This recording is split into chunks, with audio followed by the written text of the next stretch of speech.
Thanks, David. Hello, I'm Mary Jones. I serve as chair of the Marriage and Family Therapy Advisory Committee of the Kansas Behavioral Sciences Regulatory Board. I ask the members of the advisory committee to respond to a roll call to signify their presence at this open meeting that's being conducted remotely or by electronic medium. Jim Kilmartin. Present. Jardine Coleman. Intermediate, please come to the dining room for group. Nicole Eitzen. Come to the dining room for group. John Fleeker. I'm here. Jim Godby. Here. Heidi Vella. Good. I'm here. Great. I note that the following BSRB members are also present: David Fye. Here.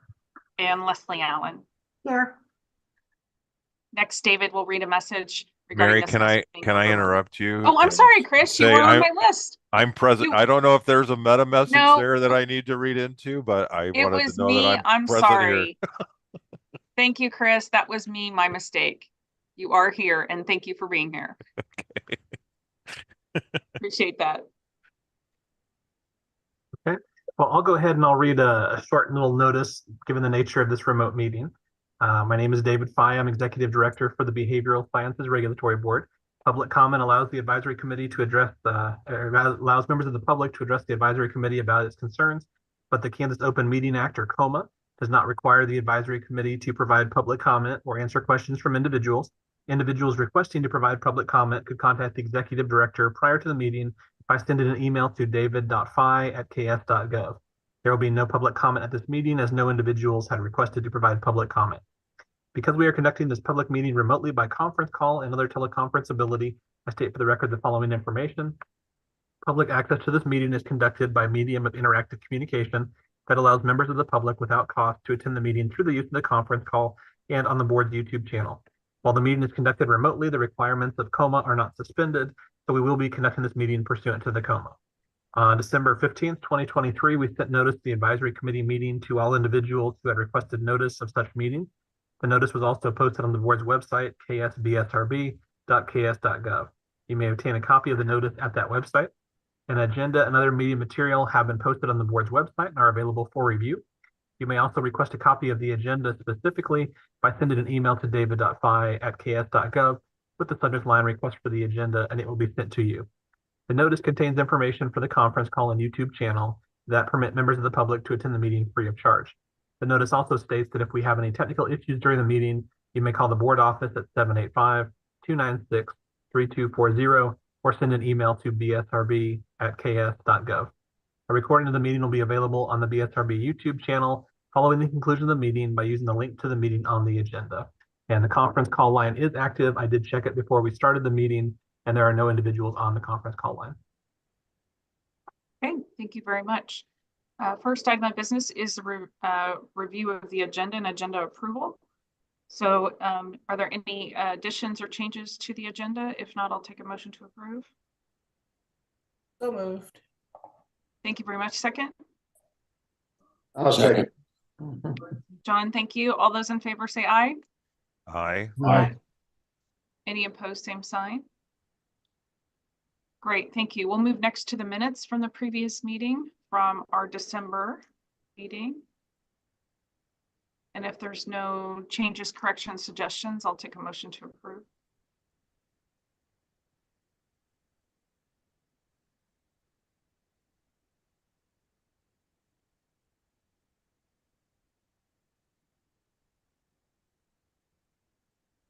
I move to approve. Thank you, Jim. Is there a second? Second. Thank you, Jim. All those in favor say aye. Aye. Aye. Aye. Any opposed, same sign. Okay, thank you. Update from National Association meetings. Dave, do you want to kick us off there? Sure. So as a composite board, meaning that we have board members from several different professions that we regulate, and then public members as well on the board. We belong to several national associations for the specific professions. And there is some natural connections and similarities between some of the professions. And this year, the American Association State Counseling Boards, or AASCB, held an annual conference, and I was able to attend that meeting with the chair of the board, Mary Jones, and also the professional counseling board member, Laura Shaughnessy. And it was a very, very good conference. They covered a lot of topics that we wanted to kind of highlight for you to kind of bring back that information at some maybe future discussion topics for the advisory committee or things for the board to look at in the future. One of the main themes from that conference was artificial intelligence and technology in general. But there was a lot of good conversations, and there was some panel discussion about how to navigate regulating artificial intelligence. We are charged to protect the public and outline responsibilities for practitioners, but this is an evolving field, and almost as soon as someone puts in guidance, things have changed quite a bit with artificial intelligence. And there's even a little bit of maybe people aren't always using the same definitions in terms of what artificial intelligence really means. They can be really helpful tools. However, some of the panelists were talking about some situations in which artificial intelligence, when they lacked an answer to something, instead of just saying, I can't find something, and they started to make up answers for things. And there have been at least one attorney, if not more, who've been disciplined recently, I've heard of in the news, for doing citations using artificial intelligence, and AI just made up a reference that actually didn't exist. So as a regulatory board and as a regulatory community, how do we get in front of this, take a proactive approach, or catch up if we're behind in terms of regulating this field? So that was a pretty interesting topic. Part of this too is thinking about it in terms of the board. If the board were to address artificial intelligence from the perspective of practitioner responsibilities through, let's say, the unprofessional conduct regulation, that regulation outlines if a practitioner does X, Y, Z, that would constitute unprofessional conduct. Or if the practitioner fails to do X, Y, Z, that would be unprofessional conduct. But those matters sometimes only come back to the board for review if someone has filed a complaint and is alleging a violation of one of those regulations. And so at that time, the investigators for the board would collect information, and ultimately the members of the board and the complaint review committee would have to review that to really make a determination. And so to be competent in that area, there would have to be a general understanding of artificial intelligence. And so even if we put things in place in terms of language, there's still future steps where we'll have to be educated on how artificial intelligence works to be able to review those potential complaints, even if the board did kind of walk down those steps. So artificial intelligence was a good topic. There was also technology in general. One of the items, the parts of the conference that I went to was a breakout for administrators of regulatory boards. And we were talking a little bit about how we could learn from each other's jurisdictions. One of them was saying on their website, they have a artificial intelligence type chat bot that you can ask this little bot, Eli, questions, and that's the Florida board. And they've had mostly positive results, but some mixed results, as you might imagine. There are other states that are looking at other technology improvements, such as new licensing systems, ways to integrate some of their past processes that were all done separately into one maybe robust type system. So technology is changing, moving away from paper records to electronic records, and making sure that we have good ways to store the systems, because there's also a lot of attacks right now in terms of ransomware and people trying to go after other people's data. So technology is one of those items as well. There was a panel that talked about some disciplinary issues and complaints, and it was interesting to hear how some of the other jurisdictions handle those things. One item that has come up at a few conferences in the past has been possible looking at a disciplinary grid for certain types of violations. I think there's a certain logic behind that, but I think it's also much more complicated sometimes. Each case, it has its own set of independent facts. Also, there are times occasionally where there is one very easy to identify violation, but there are other times where there are multiple violations, and how a grid would operate in that, where you might have a violation of dual relationship plus confidentiality plus others, it remains to be seen. So but it was interesting to hear some of that. There was another study that was talked about at the conference where they talked about complaints and violations and what the most prevalent violations they saw in different jurisdictions. And the number one violation they saw was issues related to continuing education requirements. So I thought that was kind of interesting. We've kind of had a little bit of a conversation about continuing education requirements for the BSRB. One of the items that sometimes does create a conflict for some people has to do that at the time you do your license renewal, you're doing an attestation that you have completed all of your hours at that time, even if you have more time left in your license period. And so sometimes people do that and get pulled for audit, and then they find that they were deficient and they're not able to make up those hours. So there are certain issues related to CEs or people just not doing their CEs but claiming they did. So it was interesting to hear that was the number one violation. But concerning to me was that the number two violation was dual relationships. And so that prevalence of dual relationships is very concerning. When you talk about dual relationships, there's different ways in which clients are harmed, sometimes in a sexual way and sometimes in other ways. And so that is concerning to know that's the second most common. Those were the most notable comments that I took back. There was also for the professional counseling field, they had recently launched a multi-state compact for their profession. It has not yet become effective, so that's not operational, but the legislation has passed in a number of states, so they are able to have a compact commission meet and work out the rules to try to get it close to implementation. And I think it probably will become effective sometime this year. So there were some good discussions about some of the items the commission is discussing to try to identify, what it will require from members, what it will require from state licensing boards. One of the big issues that I think we're seeing with a lot of compacts is that requirement of passing a background check with fingerprinting, which is something that the Kansas BSRB currently does not require of our licensees.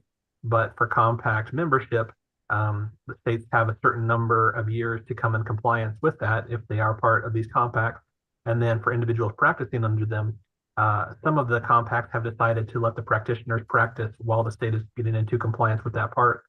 Some of the other ones, like the counseling compact, have recently made a decision that they basically have said, we will not kick the state out of the compact, but we won't let your members participate unless they have taken this background check with fingerprinting. So whenever it does become effective, that is something, and the board is having conversations on how to implement that, but the items involving the compact were notable as well. So those were my main takeaways, but Mary, I'll defer to you. Did you have any other items that stood out to you?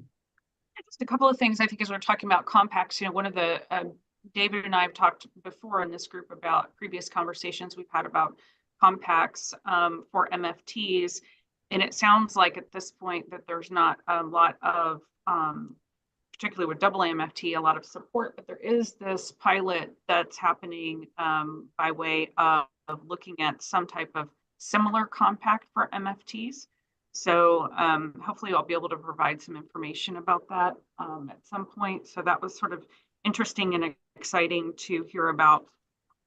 I was really impressed with the states that were using the CE broker, how that helped with what Dave was referencing, which was the disciplinary actions around those who hadn't completed their continuing ed. So that was really interesting. On the AI conversation, I think some of the things we don't think about, which stood out for me as clinicians, is recommendations on apps for clients to use and maybe not understanding or vetting their privacy or even their functionality in terms of what could actually be harmful or triggering. So in that conversation of what's the role of regulatory boards and professionalism on that, I thought that was kind of interesting conversation. Also, I was able to go to a breakout session for supervision.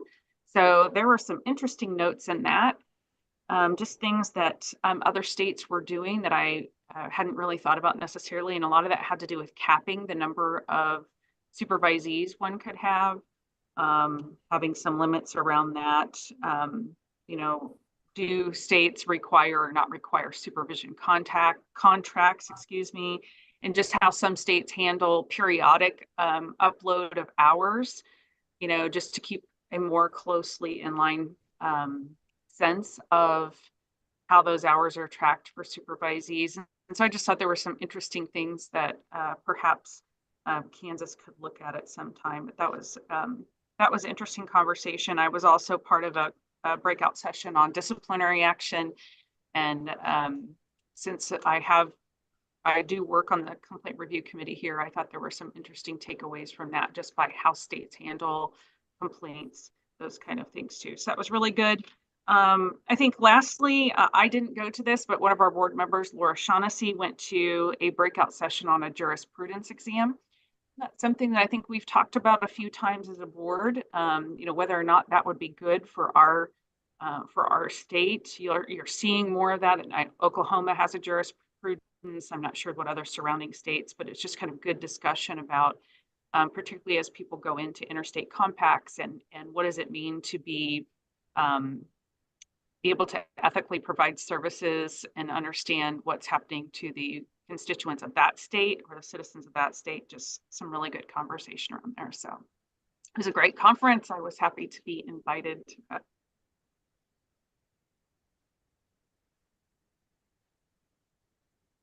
Any questions or anything you want me to describe a little bit further? While it was a counseling conference, I thought there's a lot of overlap between the counseling and the marriage and family therapy professions as well.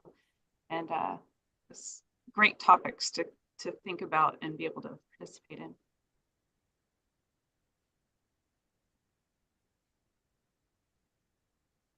Okay, well, Dave, I'll just have you go on into your executive director's report then. Is there some other comments on that? Great. Well, let's go ahead and I'll discuss some operations updates for the BSRB. We'll touch on some items from the previous board meeting on January 12th, and then some legislative updates. First, starting out with operations, I just want to let you know, behind the scenes, this past year, there's been a lot of work on the state infrastructure. The governor's office has directed state agencies to take a number of actions, and there's also been some changes to building security for some of the buildings here at the Capitol complex. There's also been an effort to upgrade a lot of IT security things behind the scenes. That we've heard about some of the issues the judicial branch has had recently. So there have been a number of different changes along those measures, and when they do put those things into place, sometimes the agencies that are affected play a role in terms of making sure that we have our staff aware as much as possible on how they can be good partners to make sure that these security improvements do work as they're designed to work. So we've been trying to help our staff with changes that are being made physically to the building and also behind the scenes. Additionally, last year there was a big project, and it probably wasn't very visible from the outside, but the governor's office directed all state agencies to make a continuity of operations plan. And this wasn't just a short document to have on reference. This was a really big process, and a website was designed to help agencies work with the Department of Emergency Management to identify key functions of the agency, and then staff responsibilities, and then necessary technology and other documentation, so that if there was an extreme emergency, how could the state bounce back and start fulfilling some of our important responsibilities in as quick of a time frame as possible, and potentially where we could locate if there was an issue with existing structures or other things like that. So a lot of work went into that. We did have our proposal reviewed and scored, and we did receive a good score on that. We'll continue to work with them this year to make some additional improvements, but just want to let you know, if you do hear about agencies that were required to do that, all state agencies did that last year, and we're in compliance with what they were requesting from us. In terms of another operating update, that's something that's very interesting in my opinion going on right now. The social work advisory committee for the board, they previously had asked for a survey to be issued to all licensed social workers back in December of 2021 to collect some input from licensees in terms of topics like supervision and other topics relevant to the professions. And so we did a survey at that time, got about 1,000 responses back, put together a nice report, and then that was reviewed by the advisory committee and posted on the website. Since that time, they've requested another survey be created and sent out. So I worked with their advisory committee, And we now have a year-long agreement worked out with SurveyMonkey. And we were able to launch that survey on Friday of last week, and it closes at the end of the day today. There are currently about 8,290 social workers in the state of Kansas. And as of this morning, we have received responses back from 2,452 of those individuals, which is far, far higher than the 1,000 we received from the survey just a few years ago. So we've been trying some different techniques to collect more of the input from those social workers, but really excited about the responses we're getting back so far.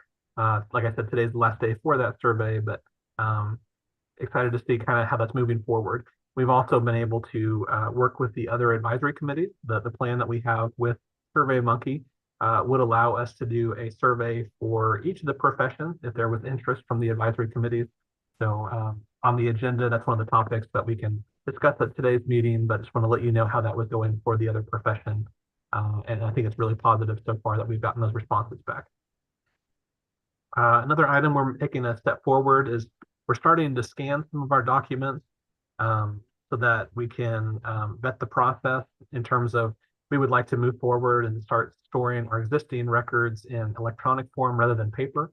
But to do that, we need to have a process in place, have adequate backups on site and off, and make sure the scans are appropriate. And so we're working on those steps, and we're scanning some documents right now and doing some quality checks on that. So we're taking a good step forward, hoping to have even more progress on that this year. And then another operations update. Every year, Leslie Allen and I, the assistant director and licensing manager for the board, we schedule meetings to talk with groups of students at different schools around the state. Most of these schools have programs in the professions regulated by the BSRB.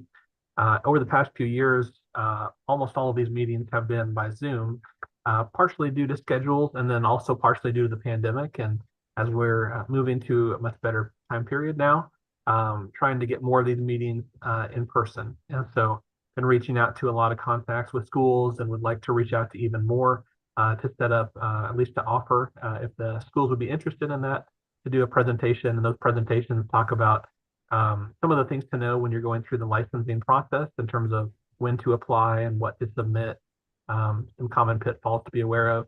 It also talks a little bit about the unprofessional conduct regulations for the board and how to be mindful of avoiding disciplinary issues as a licensee or someone applying for licensure.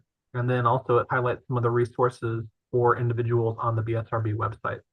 And so it's a pretty good presentation, and we've already had several put on the calendar so far and hoping to have even more for this upcoming year. Next, I'm going to move to highlight a few items from the board meeting on January 12th, 2024. At that meeting, the board received public comment from Tanya Rickliff, who's the board president for the National Association for Social Work Kansas chapter. And Ms. Rickliff did request the board's support of the legislation on the Social Work Multi-State Compact Bill. That bill was introduced this year as House Bill 2484.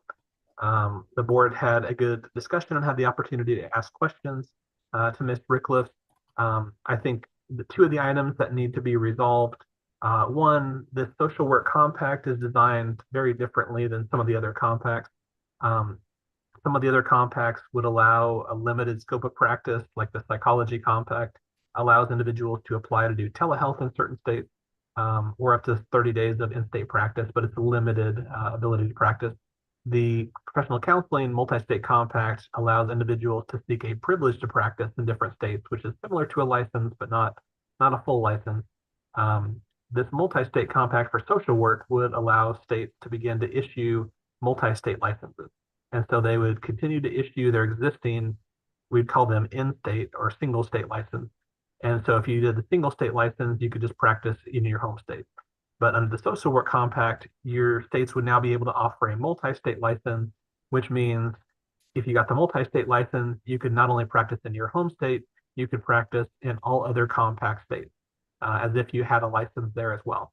The item of concern is that right now, given the nature of telehealth and individuals moving from state to state during the course of the year or traveling, there's a fair number of our licensees that live outside of the state of Kansas.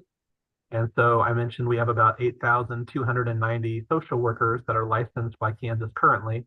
About 1,794 of those live outside of Kansas.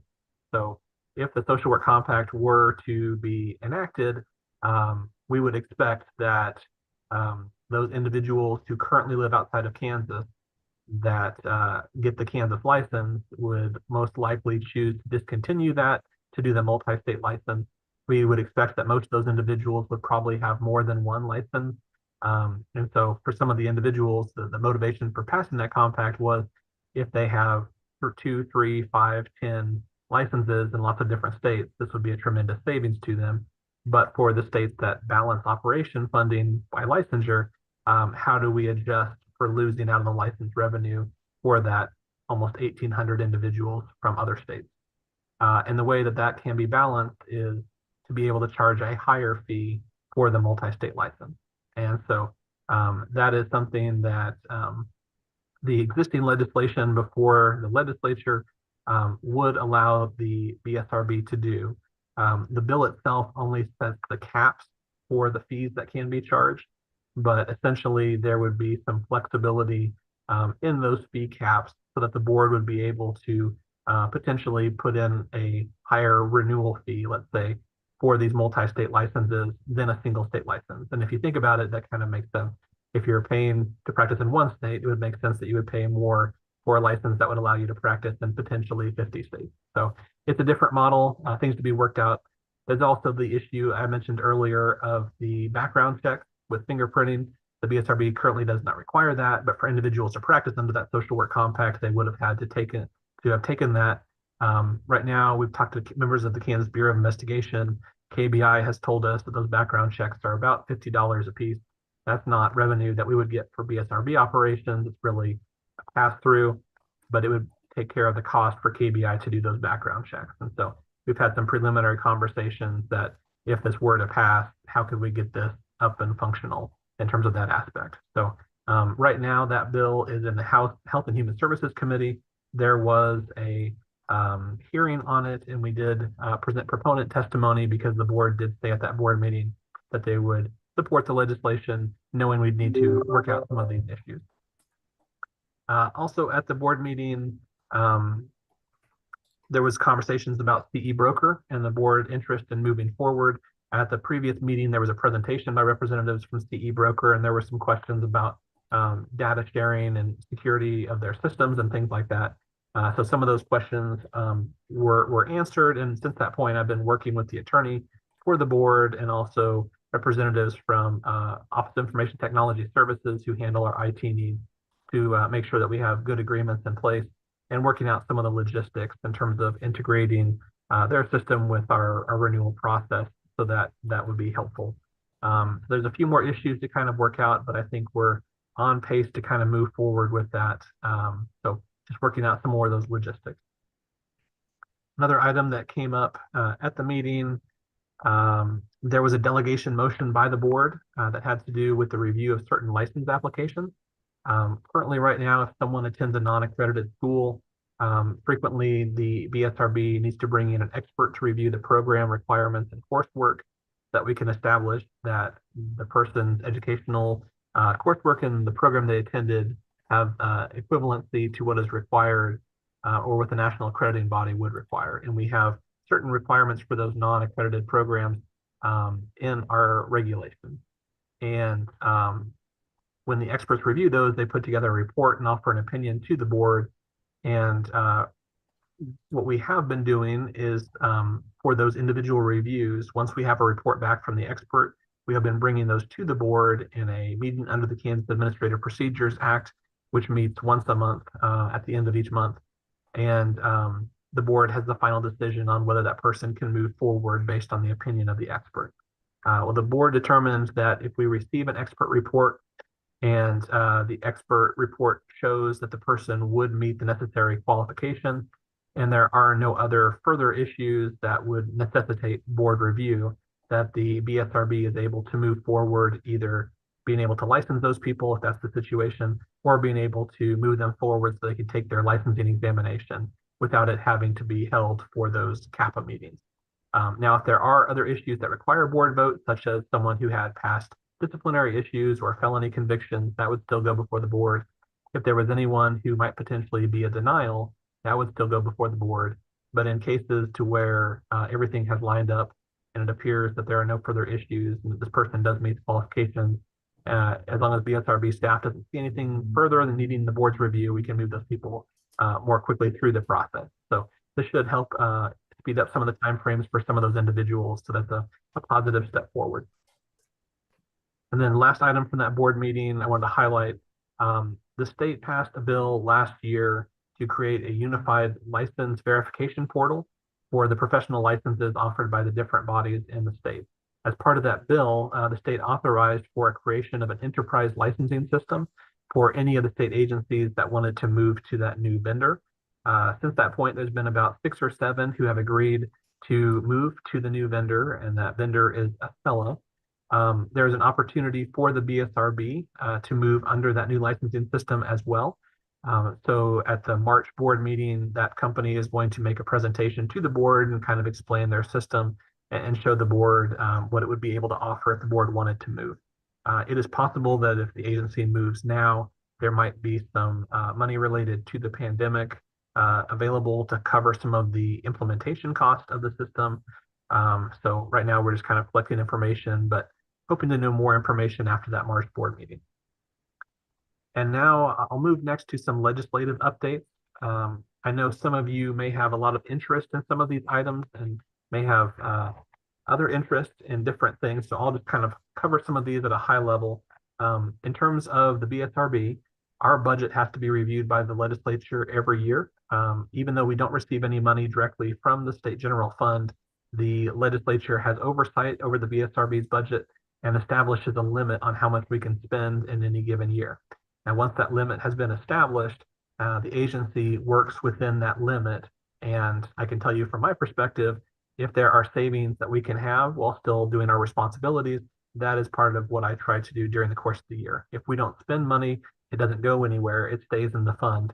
But once we have a limit established, I try to look to see, okay, if we don't need to spend money in a certain area, we can avoid that. But for things that are, of course, necessary, we do spend money in those areas. So the House and the Senate review the budget proposal separately. This year, the Senate reviewed the agency's budget, and the Senate Transparency and Ethics Committee. They reviewed the governor's recommendation, which was the same as what we had requested for the amounts for this current year, fiscal year 24, and also next year, fiscal year 25. They asked some questions and noticed that we were operating at a deficit. And so we are spending more money than we are bringing in by collecting revenue from license fees. And that is something that the board did intentionally. Currently, right now, the balance in the BSRB fee fund is just a little over $2 million, but it has been higher. Back in 2019, the board did put some aggressive fee decreases into place to lower license renewal fees and application fees pretty significantly in an effort to draw down the balance in the BSRB fund over time. There's a number of other factors that are in the mix here that are kind of hard to predict what impact they're going to have. I mentioned a number of these multi-state compacts would change our license revenue from our existing licenses. We don't know at the moment whether we'll be able to balance out them or mitigate the loss of revenue from some of those things. So there's a number of unknown factors. There's also rising costs, but at the same time, we try to seek savings if we can. So what I can tell you is that looking at the balance in the fund right now compared to about a year ago, it's gone down about $143,000 from where it was just about a year ago. And so I think that shows that the amount is going down, and the Senate did have good questions about that. And the Senate committee did ask if the BSRB would be able to balance out the fee revenue at a certain point, and that is something the agency could pursue in the future once the ending balance has decreased. On the House side, the House Higher Education Budget Committee reviewed the agency's budget, and they didn't make any recommended changes to the amounts for the agency. However, they did express some concern at the $2 million ending balance in the BSRB fee fund, and they made a notation onto their budget report to House Appropriations encouraging the board to consider additional fee decreases to lower the balance in the fund. So that was reported out of House Appropriations a couple days ago. They were questions by members of the committee, noting that the fee fund balance is decreasing, and they had some good questions. But in response to the Budget Committee's recommendation, the board will be meeting with a special meeting this coming Monday at 8 o'clock for a short 1-hour meeting to kind of discuss the budget of the BSRB and talk about the Budget Committee's notation and discuss potential future plans. The Budget Committee also did request a report back from the BSRB by February 29th with a possible plan to lower fees to reduce the balance in the fee fund. Concerning other legislative items, there are a number of regulatory changes that the board has been working on and has recommended over the past year to the year and a half. Unfortunately, that regulatory process does take time. The changes are made and submitted by the agencies, and then they're reviewed by the Department of Administration, which frequently will send those back with edits and requested changes. Additionally, after those are resolved, it has to go through the Attorney General's office, and there's no real time frame for items to get through review and approval by that office. And if that office takes issue to the items, then they have to be started through that process all over again in the new formats. Then they bounce back to the Department of Administration. And so some of these items have been going through for quite some time. But the good news is that we recently received approval from both offices to move forward on proposed changes to 11 different regulations. And those were published in the Kansas Register for the Secretary of State's office back on January 25th. We are now in a public comment time period for this next for the 60 days that is required, and then we will have an in-person public meeting on Tuesday, March 26th. It's from 10 to 11 at the BSRB office. Generally, we do not get a lot of people who attend that meeting, but that is an opportunity for people to come in person and provide additional comment. But of course, they're welcome to do so before then electronically if they'd like to, or to send things to the office. But we're required to have one in-person meeting for an hour to allow for that as well. Once that 60-day comment time period ends, and then the next step in the process would be for the board to review any comments we received on the proposed changes to regulations. And then if the board wants to go ahead and formally adopt those, they would need to do a roll call vote. Then the regulations would be published in full in the Kansas Register as they would be reflected, and then about 15 days after they become effective. So it is kind of a tedious process, but we're moving forward, and some of these changes that are currently moving forward right now have to do with a lot of the in-residence issues and trying to modernize some of the requirements for educational standards for licensure. And so some really positive changes, and we're getting closer to these becoming effective, but it does take a little while for them to get to that point. And now I'm just going to highlight a few bills. I'm going to go through this fairly fast, but I do keep an eye on the legislative calendar. As I mentioned, I've been to the Capitol to testify on our budget as well as the Social Work Compact bill, but there have been a number of other bills that have been introduced. I just want to make you aware of them in case you want to follow these. The best way to track these would be on the legislative website for the state. But there is a bill that would include mental, emotional, and behavioral health treatment to medical services that may be provided to a child alleged or adjudicated to be a child in need of care. And that is House Bill 2580. And that received a hearing in the House Child Welfare and Foster Care Committee in January.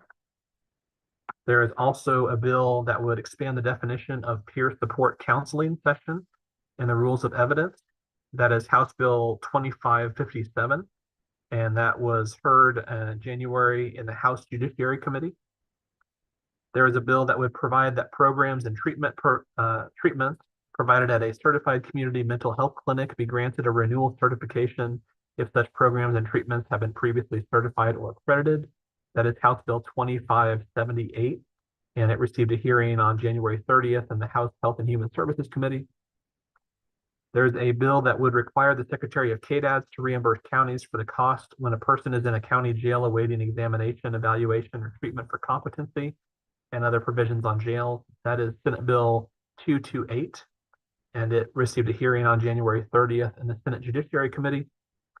There's a bill that would add for-profit entities to the definition of qualified applicant for the Kansas Fights Addiction Act, and that is Senate Bill Senate Bill 307, and that was heard on January 30th in the House Appropriations Committee, and I believe that that bill was worked. I don't know if it has been heard on the Senate or the House floor yet or not, but that did, I believe, advance out of committee. Another bill would be the Multi-State Compact Bill for the Social Work Profession. That's House Bill 2484, and it received a hearing in the House Health and Human Services Committee on January 23rd, and it is scheduled to be worked by that committee this coming Monday, February 12th. I did just get notification about that. There is a bill that would codify the Mental Health Intervention Team program administered by the Department for Aging and Disability Services and state statute. That is House Bill 2669, and it received a hearing in the House Health and Human Services Committee on February 8th. There is also a bill that would create a statewide drug abuse resistance education, or a DARE program educator position, and would establish the Drug Abuse Resistance Education Fund and provide funding for such fund by annual transfer of state money. That is House Bill 2613, and it was heard yesterday in the House Education Committee, so February 8th.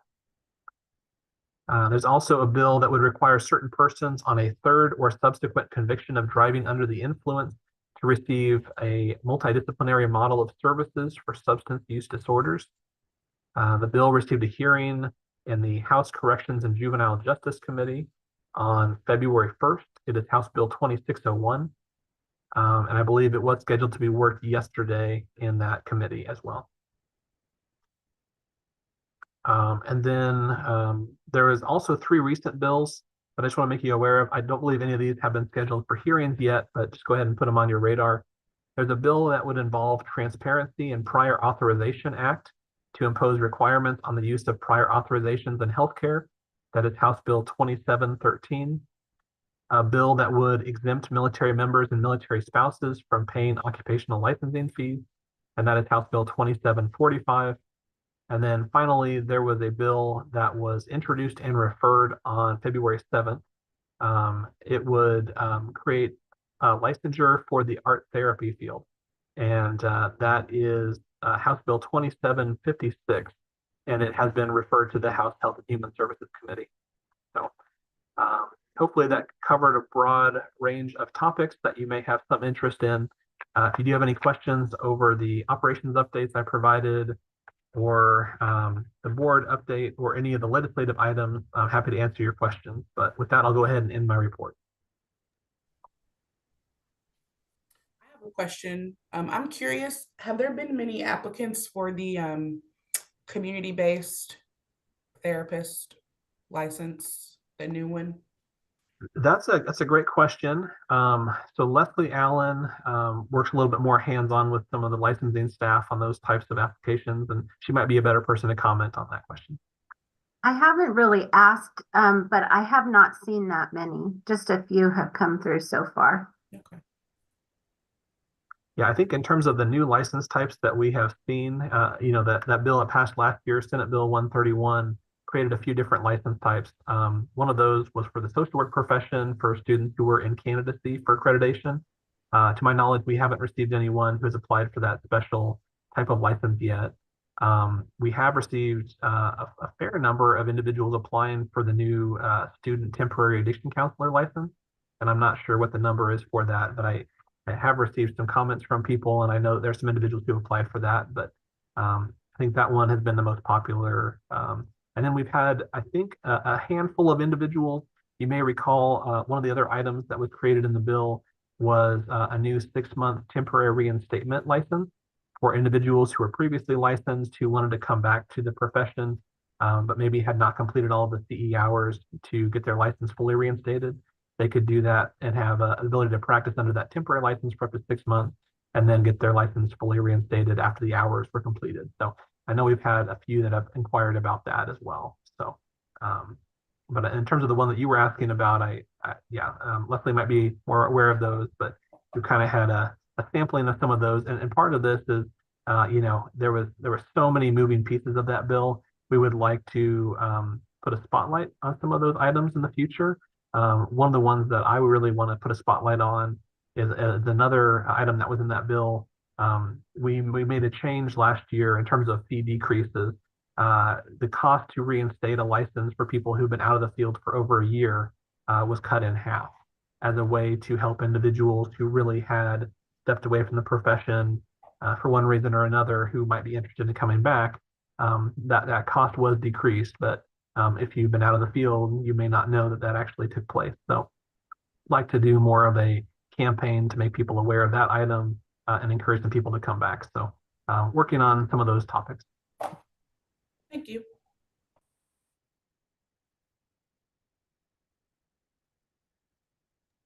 Any other questions or comments for Dave? I know that was a lot of information. This is a very busy time for you, as with many others.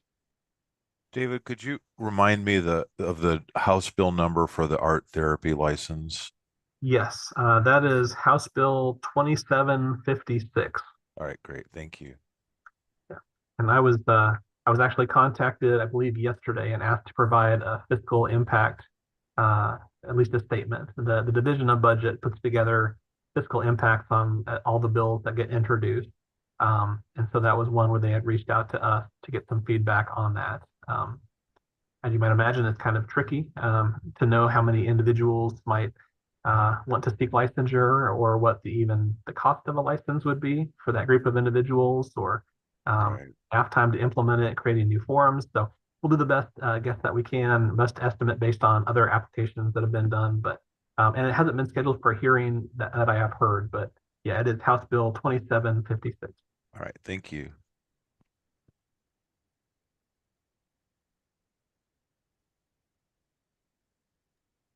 Any other questions or comments? Okay, well, we will move on to our old business agenda item, which was a continued discussion of education requirements. And you do have an attachment in your packet today. And Dave, I don't know if you want to go ahead and kick us off that conversation again. Sure. So one of the you do have a copy of KAR 102-5-3, and that is the educational requirement regulation for the marriage and family therapy profession. And I believe the copy of that regulation that's in your packet is the current version that is posted on the Secretary of State's website. But I think I will also share my screen here for a second. I mentioned that there were some regulations that were going through the process with some changes. And so I just want to show you some of the text that is currently in the process of being, it's a proposed change for this regulation. So on the screen there, you can see the copy of KAR 102-5-3. And this is the version that has been stamped and approved by the Department of Administration and the Attorney General's office. As you can see under KAR A2, there's the topic that we had discussed previously about the in-residence definition and changing that so that it's not just being physically present at the institution, but also that could be accomplished either in person or by face-to-face contact by synchronous video conferencing. And then there were some additional changes here to basically move that in-residence requirement in the existing regulation. It's a requirement for individuals who come from programs that are accredited by the National Accrediting Body for the Marriage and Family Therapy profession, and for applicants that come from non-accredited programs. But one of the recommended changes was to move that so it would not be a requirement for the students from accredited programs, but it would be a requirement for those that went to non-accredited programs. And so that's why it has moved here to page 5 rather than be at the beginning where it would apply to all of the different applicants. So not too substantial changes from the version that is currently posted, but I wanted you to see both of those items. But one of the reasons why this is included in your packet is that, at this time, the state of Kansas is looking at topics like workforce and looking at requirements for licensure. And members of the legislature are asking a lot of questions about the requirements of licensure in Kansas compared to other states. And in general, last year, for example, the BSRB licensed about 1,500 new licenses. And the number of individuals that we denied for licensure was probably 15 or fewer. So we don't really deny a lot of people for license, but for those that we do deny, I would say about half of them, it comes down to someone coming from a non-accredited school who does not meet the alternative requirements in these regulations. The vast majority of applicants who apply to the state of Kansas have attended accredited programs, but the individuals who receive their education from non-accredited programs continue to be a real challenge for the agency because of us needing to apply those different set of standards, sometimes bringing in experts, and just for some programs not meeting some of these alternative definitions and these alternative requirements in the regulations. And so one item we talked to the board about at the last board meeting was it would be helpful for each of the advisory committees this year to kind of do a thorough review of their education regulations. And in most of these regulations, there is a set of coursework requirements, and there's also a set separately of program requirements. And so if someone is deficient in their coursework, there is a way sometimes for individuals to get something we call a provisional license. And so if they apply and we find that maybe they are close to meeting the requirements for licensure, but they need to take one or two more courses, we have the ability for the board to approve them for a provisional license, and then they can work for up to a year while taking the necessary coursework. And then once they've completed that, they can move forward in their license pursuit. But if they attend a program that does not meet the requirements, there's really not a lot of flexibility there in terms of being able to make up deficiencies for a program.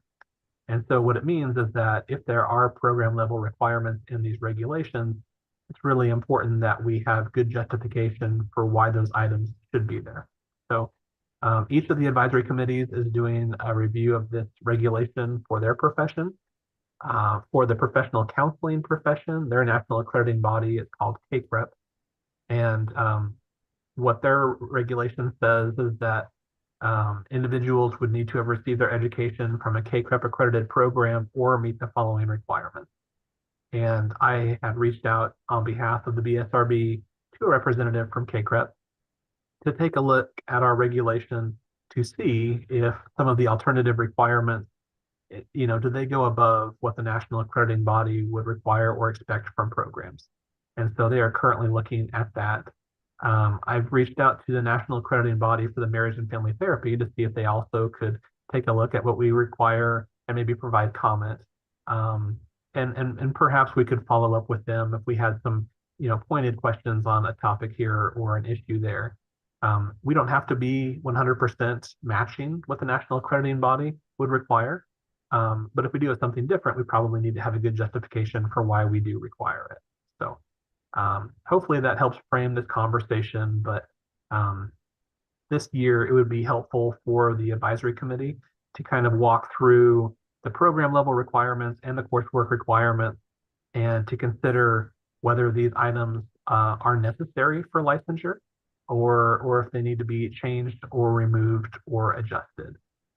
Because that is the role of the board. When the board is charged to review these items in the context of an applicant, basically sometimes the board is put into a position to say all of these items may be beneficial, but if they are a requirement for licensure and someone does not have one of these items met, then the board sometimes has to deny this person a license for not meeting one of these requirements. So it may be helpful to look at these by saying, is each of these requirements for a program or is each of these requirements for coursework necessary, in your opinion, given the public protection nature of the board, to remain in here as a requirement for licensure? So before we dig into it, does anybody have any questions about that?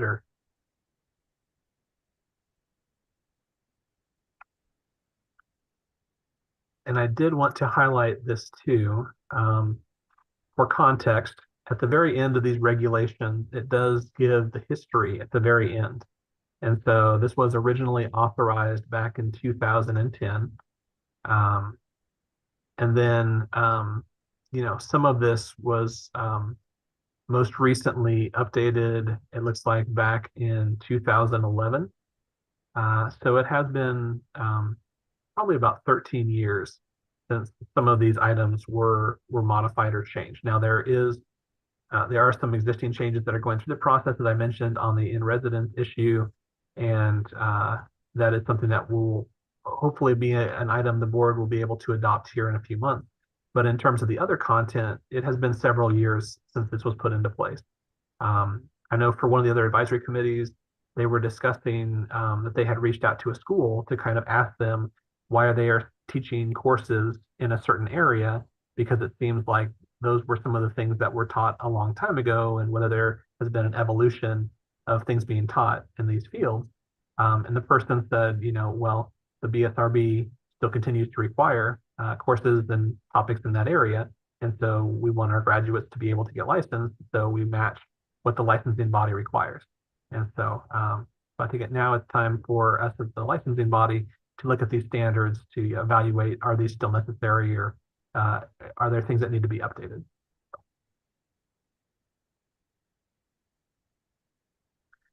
And Leslie Allen, you do a lot of work with updating the regulations, and over the years, you've been a great resource in terms of the history of some of these items. Is there any section in particular that you'd like to kind of highlight for the advisory committee about the program level requirements or some of the coursework? And Leslie, you're currently muted right now. I always do that. If I don't mute myself, you'll hear my phone ringing all the time. One of the things, one of the biggest thing was the in residence for professionally accredited programs. I would say one other thing that I have noticed recently, that was brought to my attention, is the requirement of the 3 semester credit hours in psychopathology for the clinical license. There are professionally COAMFTE accredited programs that are in quarter hours. And so they have a psychopathology course, but it's 2.7 semester hours. So they have to take a whole other psychopathology course in order to get their clinical license. I don't know if that can be fixed or not. That's just something that's been brought to me recently a couple of times. So I thought I would mention that. I'm looking real quick at the reg.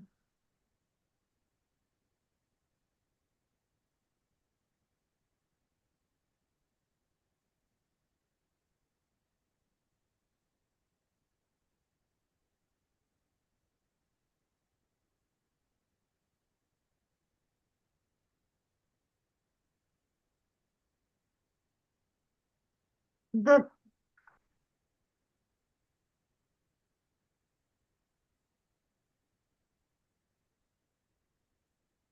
reg, your MFT reg is not, it doesn't have a lot of program requirements that are causing trouble.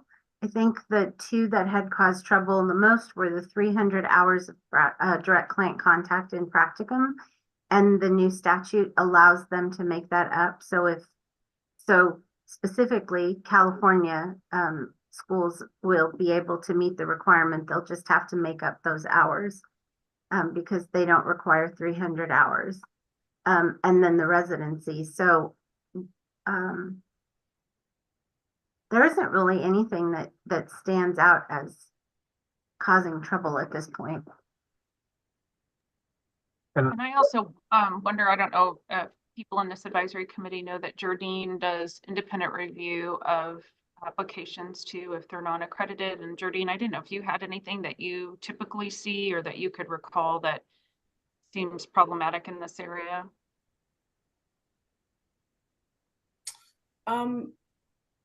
No, I think to David's point earlier, most people can meet the requirements if if anything, it was the in-residency thing that was tripping people up for people who did 100% online programs. But I haven't seen very many of those come through lately, where the program's completely online. There's a lot of hybrid programs, but not 100% online.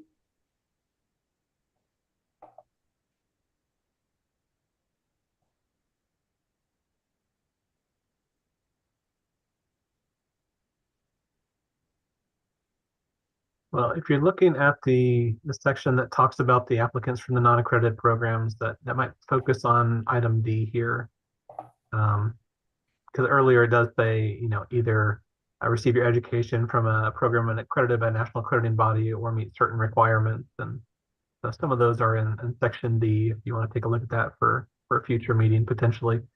And then of the hours, it looks like under number 2, it does list some of the different areas for those hours, including the human development, theoretical foundation, and then the rest of those numbers there. So it may be helpful just to kind of look through some of those. And also, it's been, like I said, it's been about 13 years since some of this language was at least updated, and may go back even further. So if there's certain terminology that maybe needs to be updated compared to what is widely accepted now versus what was accepted back then, that's something else we could be looking at as well. Also, one thing we may want to look at is if the program is not COMFADI, then it says the program has to require that the students have completed 9 hours in this and 9 hours in that, and it may be we may want to look at saying the student has completed rather than the program requires, because they may be in a program they know that they know they have to have this many hours, but if the program didn't require it, technically they could be denied for that reason.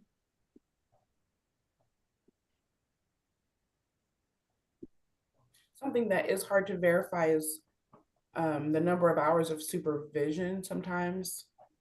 Like, it's very specific in the statute, but sometimes that's not necessarily identified in the documentation submitted.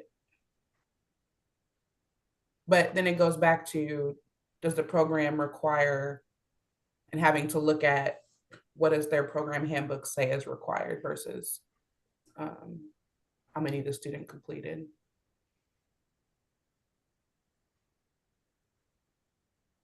Can I ask, is this language meant to help people like Jardine who are reviewing, or is it meant to help the applicant? Because how many applicants are even denied versus people like Jardine looking to find if things fit? So it's made, the regulation is designed to help. It's the requirements from the board. So the board has to look at the requirements of that program through Jardine. And so it helps someone who's not in a COAM FTE program see what they need to meet if they want to be licensed here. So I've had, we'll tell people to send our regulation to a program that's not accredited to see if their program feels they meet these requirements. So it's really for both, everybody. Well, and there is another factor in this too, and this is impossible to quantify. There's no way to know how many people choose not to apply because they take a look and then they say, oh, I don't think I'm going to meet that requirement, and so they never send us an application at all. And so when we try to assess impact of some of the other changes we've made recently, and we talk to the Joint Committee on Administrative Rules and Regulations, we say, we denied this many people. We think we owe that amount. With this change, we would be able to license this percentage of that group. But from people from the outside, if they looked and they said, I'm not going to apply at all because I don't meet the qualifications, we just don't know who that's going to affect. Yeah, good point.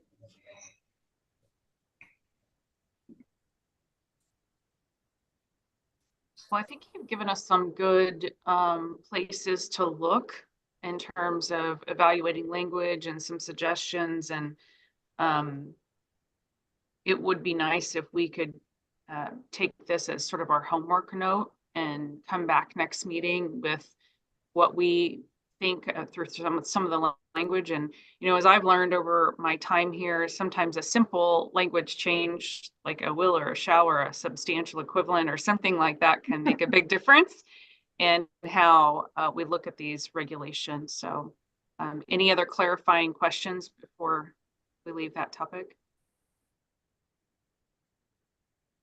You know, I will just add one more comment. Leslie and I do go in front of that Joint Committee on Administrative Rules and Regulations, and they do frequently ask tough questions about the regulations. One area of focus recently has been if there are terms in the regulations that they believe are unclear. They have asked a couple times if this term is defined in the regulation, or what do you mean by that? And so, so maybe take an eye to that too. For one of the other professions, there was a term that they had recommended. This is for the addiction counseling profession, that they had recommended a specific place to remove a reference to substance use and replace it with biopsychosocial. And members of the committee expressed a lot of confusion about that term and asked if that was defined, which there was not a definition that was added when that term was put in. And members of the committee were saying, you know, how would people know what this is? And, you know, Leslie spoke to the committee about how that term is used in other professions and some of the history of that term, but from individuals from the outside, you know, they may not know that term. And so if there are terms that you see when you're reviewing this too, and you think, okay, well, maybe we need to add a definition for that term, we can always do that too. Those efforts, I think, by some members are appreciated.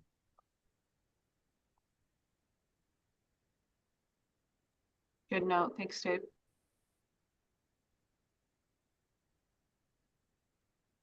Okay, well, we will move to the first item of new business, which Dave referenced in his executive report, talking a little bit about the potential of surveying licensees and reference the social work group who had completed a survey or is in process of completing a survey for their licensees.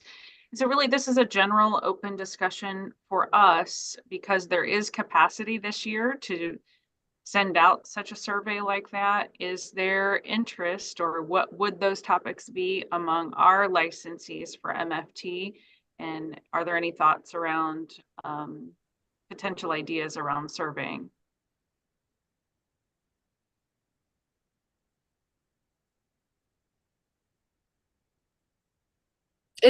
Can I ask, is the survey for like the licensees providing feedback to the board, or is it like just information about how they feel about being a therapist? Yeah, go ahead, Dave. Well, so I'll just use a couple of examples from the social work survey. A couple of the areas, this was sent out to all licensees.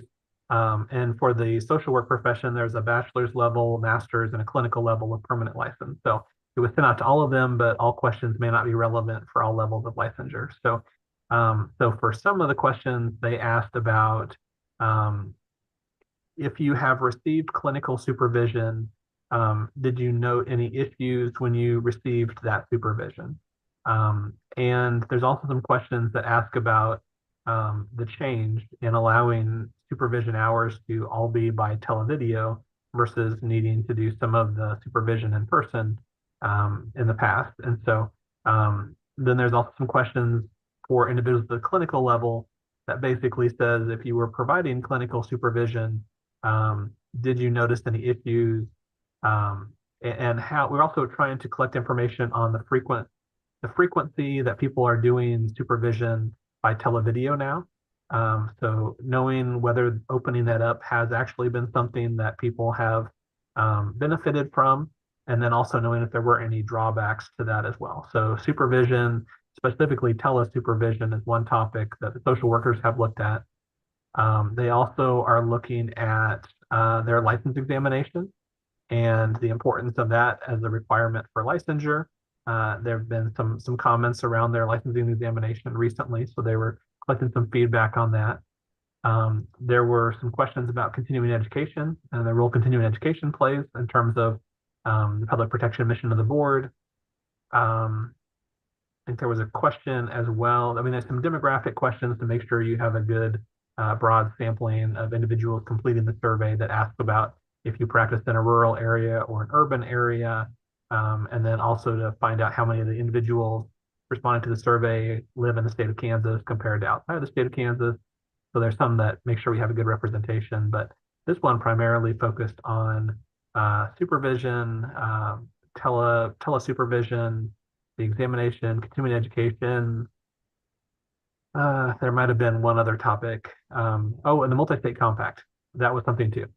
So it also asked, it's hard to know all the logistics because the compact bill has not passed. So it assumes some things, but basically it asked them, the compact is set up for each level of permanent license so that if your state does offer a bachelor of social work, you would be able to have your bachelor of social workers apply for a multi-state license to practice in other areas, the bachelor's level.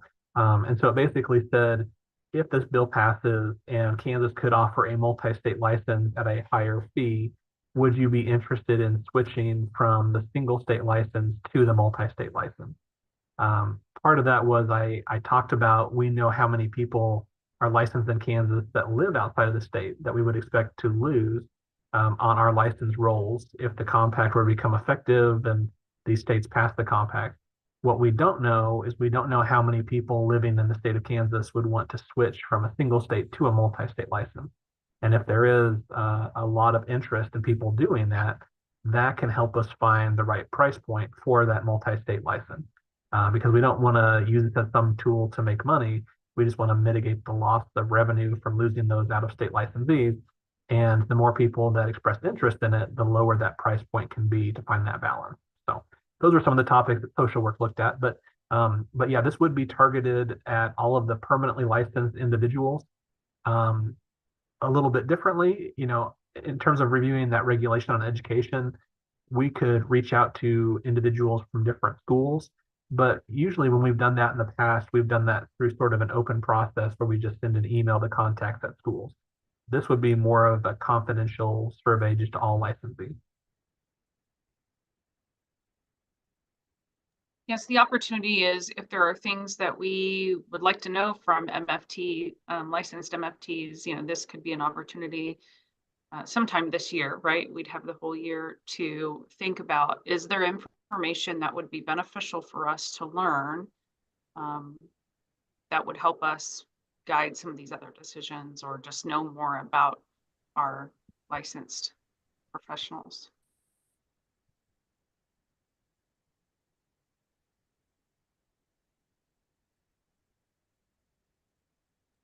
I do think I would like to know more information about where our licensees are related to desires for compact kinds of thing. Could I be more vague?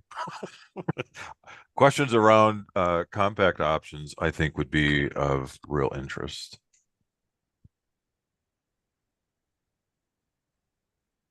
Yeah, I think a compact would be a good topic. Another area that could be helpful for us to know about too is maybe unprofessional conduct. We do not accept anonymous complaints, and that has been discussed by the board. And there is a real reason why we have people sign when they submit a complaint. But if there are individuals that are aware of issues out there in the field, where maybe people haven't submitted a complaint, but they've seen things, and this could be an opportunity for the board and the BSRB to be made aware of any issues people are seeing related to unprofessional conduct. Or, like we said, that conference talked about the area of artificial intelligence. Maybe that would be another topic too, to ask people, are you currently using any tools? And any thoughts on artificial intelligence? So there's a lot of different topics. With the social work survey, we have limited it to about 14, 15 questions. And some of those are multiple choice. Some of those are text box type questions. But I think the average time people filled out that survey was about maybe 7 to 9 minutes. So these are not lengthy surveys that some people will just, discontinue the survey because of how long it is, but it will help us collect some good information. So yeah, you can have a good discussion about any of these topics and think about it between now and the next meeting, or we can work on questions together at a certain point too. That's what we did in the social work meeting. We kind of sat down and initially had some ideas and then drafted some questions and then worked on the wording for those questions. I think something that is unique to Kansas and to MFTs is they can get out of school and jump right into private practice. And I would be interested in knowing, like, how are people managing that, going from school to private practice, where they have a supervisor, but they're pretty much practicing alone outside of that, and the impacts that would have on therapist confidence, which also might translate into client care. I don't know how we'd survey that, though. It's just a topic to think about.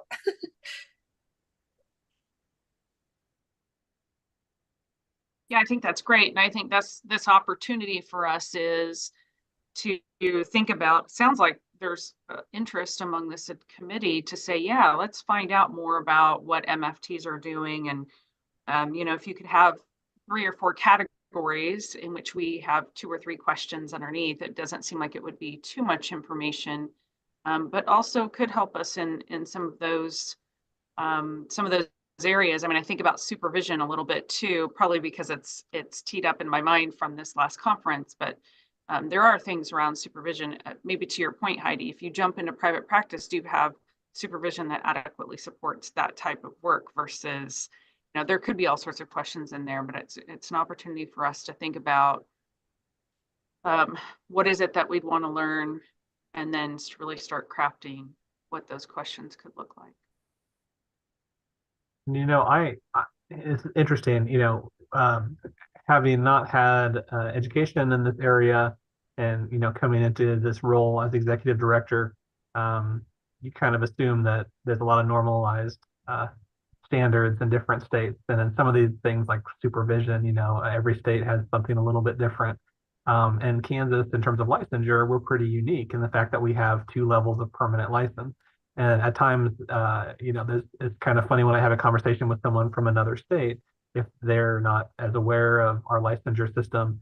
And so terminology differences come up, or, the fact that we allow someone to stay at the non-clinical level for their entire career if they want to, is a bit unique too. Some other states would say, well, that's a provisional level of license. And it's like, well, no, it's not provisional. It's a permanent level. But it's just different. And I am curious. It seems to be working, in my opinion, pretty well in the state. But I also know that we're unique. And other states do have questions sometimes about our 2 levels of permanent license, whereas they have a level that they consider provisional, and then individuals have a certain number of years to make it to the clinical level. And if they don't, they're not able to stay at that level.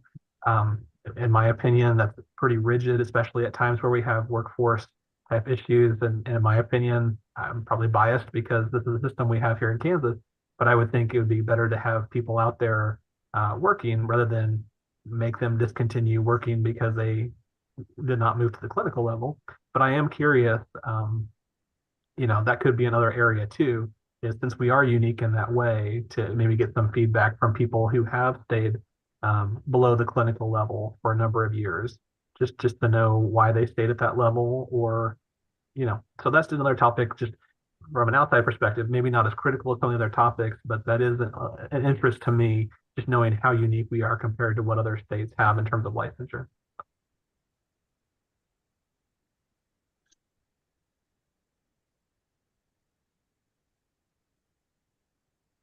Okay, well, that'll be then homework number 2 item for this group is in preparation for the April or for the next meeting. Yes, that will be March, April. It'll be April already. Goodness, that we have maybe some more formalized ideas about questions, so we could really put some things together for that.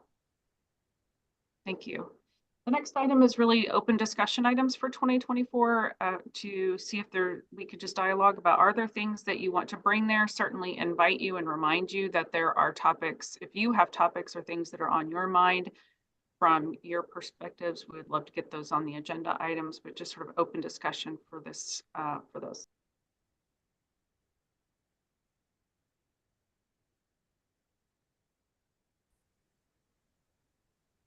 I've recently had a conversation with some of so I'm in private practice, but we have several private practice therapists in the same building. So I call them colleagues, but they're not like in my business or anything. About the kind of lack of guidance from the BSRB about, if you are in private practice, how to create a professional will and how to manage an unexpected death and who that falls on, of managing client files and closing out clients and finding client care. So that could be something to maybe think about in the future. Yeah, that's a good topic. The board has talked about that a few times over the last couple of years, at least in some ways. So there is not existing statutory language or regulatory language in terms of records of a deceased practitioner or abandoned files exactly. This is a topic that the advisory committees have been discussing in terms of unprofessional conduct and in terms of putting in language as far as a practitioner's responsibility, potentially to have someone as, a backup person in charge of your records if you don't belong to an entity that already has a system like that in place. So I think a lot of the advisory committees have kind of talked about that within the context of the unprofessional conduct regulation changes. And then if that language is added by the board, then we would be able to ask a question about that on the renewal application to kind of spotlight it and make people more aware of that. This is something that does come up maybe 2 or 3 times a year, that people will call the BSRB office, and either the records aren't abandoned, but maybe they were someone's father or someone's spouse, and they're wondering what to do with certain records, and they don't want them to fall into the wrong hands, and that's very understandable. But the problem is we don't really have a good process in place to help with the transition of those records to another entity. The Board of Healing Arts has a statute on that, but they have a separate fund identified for that process, and it's they're much more of a larger agency than we are, and the BSRB is kind of limited in what role we can play with that. But it seems like after a fair amount of discussion, the board was of the opinion that the best place to start would be to identify that as a practitioner responsibility and unprofessional conduct, and then once that's in place, to add an item to highlight that on the renewal application. But that discussion on unprofessional conduct, that process has been taking a little while for some of the advisory committees. So I think we're almost to the point to where those are ready to be brought back to the board for review, and probably at the March meeting, I would assume.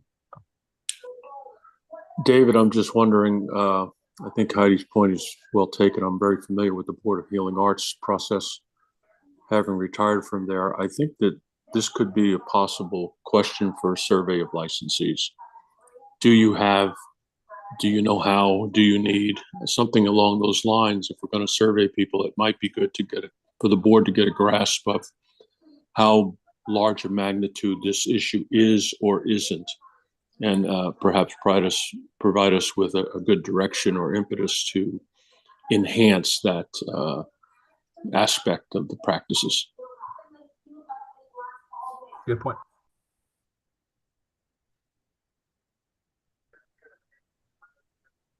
Part of the problem with that we've been told in the past is we can't, as the board, we can't tell you, well, this would be a good place to go to get this information, or, we would recommend using this agency for, writing a professional will. So it does create sometimes the difference between our regulations and what information or suggestions we can hand out to the licensees. No, I agree with you, Leslie. I think that is a problem with that we are limited in such by the regulation, but to gather the information and perhaps pass it along to a professional society might be very valuable for them to move forward. Definitely.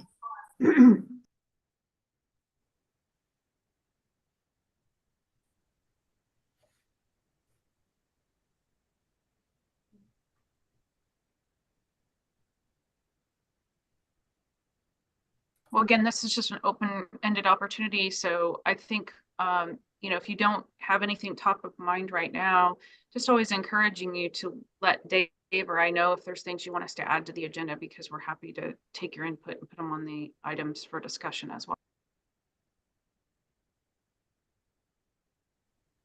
Yep. And the legislature has charged us to, review our regulations. And so we are looking at other topics to pursue. Most of our work on the regulations has been to review existing regulations. But if there are other items that, we need to come up with a policy or a new regulation to put through, that would be something as well. And I know we've talked a little bit about part of the work that the advisory committee has done in the past to review some of those sets of regulations, and I appreciate all your work with that. There was one bill I forgot to mention earlier, and I don't recall the bill number, but in case any of you were looking at that, all the agencies in Kansas are set up on a schedule where we have to go before legislative committees every 5 years to talk about our existing regulations and be able to defend if these regulations are necessary for the implementation of state law. We are on a schedule that is going to go forward. We'll be coming up before the legislature by 2026. And that bill, a version of that bill did come back before the legislature this year and is moving forward, but it's not speeding up the time frame or making additional changes. It's just more of a cleanup type thing at this point, where it's striking some of the references to entities that no longer exist. The original bill probably needed a little bit more cleanup, in my opinion, and reference things like the Board of Psychological Examiners, which was the previous entity that existed before the BSRB combined those. So in case you were seeing that or saw news about that, I thought I'd highlight that too. But yeah, this survey and this work of the advisory committee can be really helpful. And if we need to design a new regulation to put in place on something, we can definitely do that as part of this process too. I have a question. If a person is an LMFT and they renew their license, if they don't identify a supervisor, does their license get, like their application get held up if they don't say they're practicing under somebody?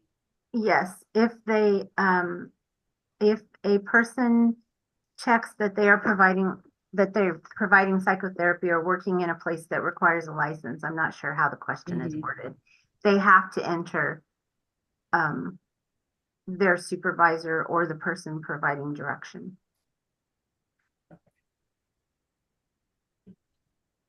The only thing that I've thought about to talk about for future meetings is the transition from marriage and family therapist to couple and family therapist. Because all of our programs in the state are transitioning the language of our license. And so I'm just, maybe we can just talk about, is that something we should consider as a licensing board to be in alignment with where the profession's going? Yeah, I think that's a neat, interesting topic, because, certainly at other levels, you just hear sort of a systemic therapist language, and that would be a great topic to explore, Jardine.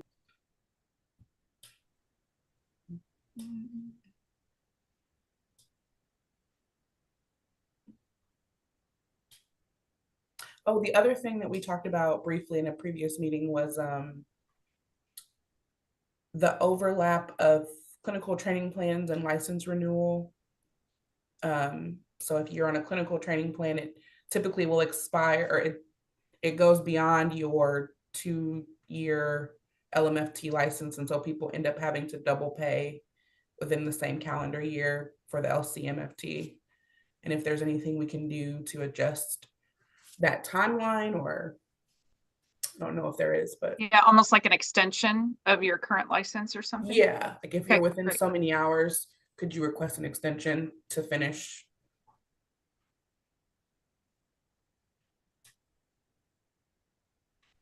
So, yeah, just brainstorm. Yeah, because that is something we can definitely take a look at.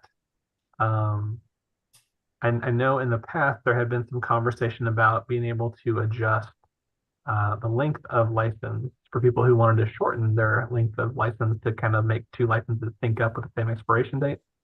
But I know it's actually pretty challenging to make that change because the statutes do define the term of licensure, and we have some flexibility that exists for our temporary licenses. And for those, we're able to give a one-time extension of up to 6 months if there's extenuating circumstances. But for the permanent licenses, there's really no way for us to kind of extend that time frame. And honestly, there's currently no way for us to shorten that time frame either. But that's definitely something we can continue to talk about and looking, because yeah, if someone is in that situation, that would be a difficult position to essentially be paying a double fee. Well, I've certainly had 2 postgrads in that boat where it's like, we have to really make sure you get this in before or even within a couple of weeks. So I hear what Dave's saying. There's nothing, we can't really do anything without statutory. Yes. Yeah, so it's like a longer term conversation, but still. Yeah, if we good prepared conversation for to it, have. We could propose it for the next session, maybe. Nice.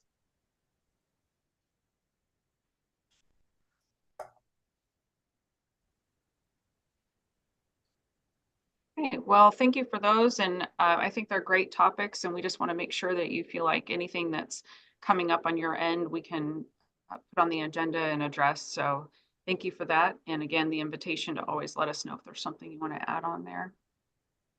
Any other business for today's meeting?